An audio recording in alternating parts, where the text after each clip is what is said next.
அனைவருக்கும் அன்பு வணக்கங்கள். இன்றைய பதிவிலே நாம் பார்க்க இருப்பது ராமநாமமும் மகாத்மா காந்தியும். காந்தியடிகள் ஒரு முறை, நான் இன்று கடைபிடிப்பது எல்லாம் சிறுவயதில் எனது வளர்ப்பு தாயார் கற்பித்துக் கொடுத்ததுதான். எனக்கு பேய் பூதம் பற்றி பயம் இருந்தது. பேய் பூதம் என்று ஒன்று இருக்கிறதோ இல்லையோ, அதை பற்றி கவலைப்படாதே. எப்போது உனக்கு பயம் ஏற்படுகிறதோ அப்போது ராமநாமத்தை உச்சரித்து விடு என்று அவர்கள் எனக்கு கூறியிருந்தனர்.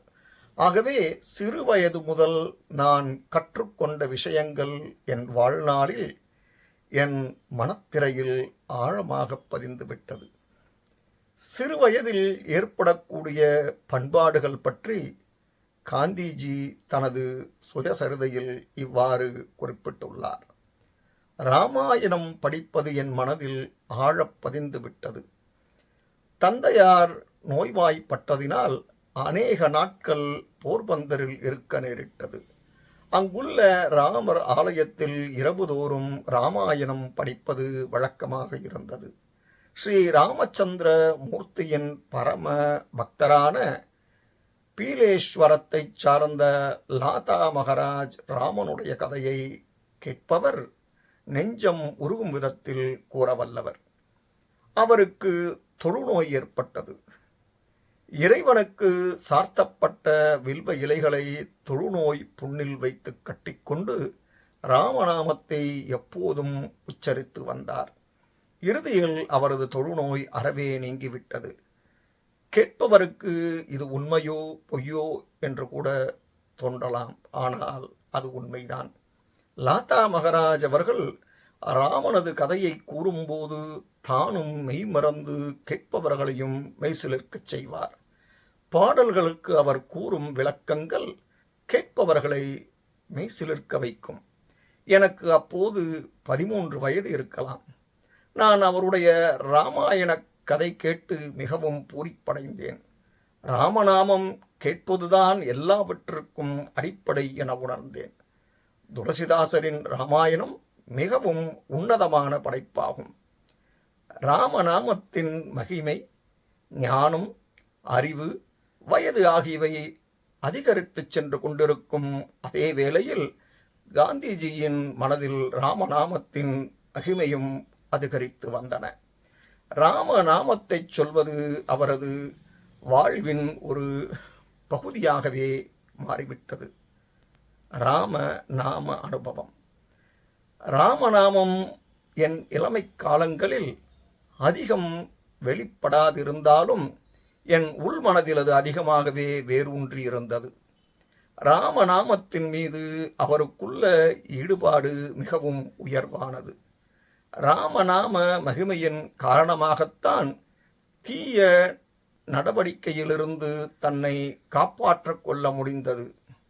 விகாரமான எண்ணங்கள் தன்னில் உதயமாகும் போது என்னை காப்பாற்றியது இந்த ராமநாமம்தான் என்பது அவரது அசைக்க முடியாத நம்பிக்கையாகும்.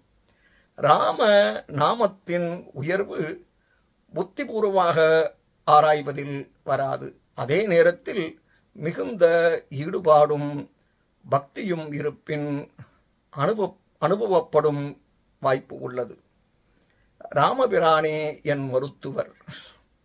1947 அக்டோபர் 5 நாளைய ஹரிஜன் சேவக் ஏட்டில் இன்று எனது ஒரே மருத்துவர் ராமர்தான். பிரார்த்தனையின் போது பாடப்படுகின்ற பாடல்களில் கூறுவது போல், ராமன் உடல், உள்ளம், ஒழுக்கம் ஆகிய எல்லாவற்றிலும் ஏற்படுகின்ற தீமைகளை அகற்றக்கூடியவன். இயற்கை மருத்துவ நிபுணர் டா தீன்ஷா அவர்களுடன் இது பற்றி பேசிக்கொண்டிருக்கையில் முழு உண்மையும் தெரிந்துவிட்டது.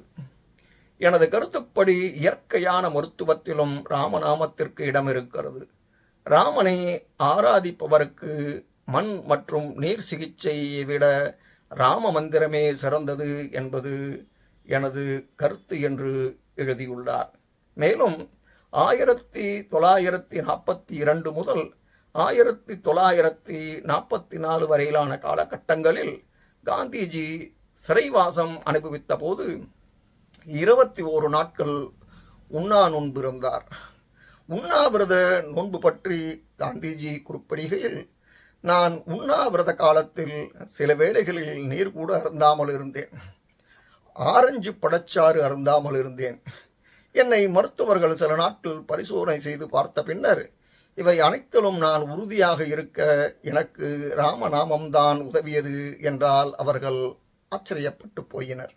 ஏனென்றால் ராமன் என் உள்ளத்தில் கோயில் கொண்டிருந்தார். ஆகவேதான் உறுதியாக இருக்க முடிந்தது. மேலும் அவர் கூறுகையில், ராமநாமம் என்பது வெறும் பொழுதுபோக்கிற்காக உச்சரிக்கப்படும் நாமம் அல்ல.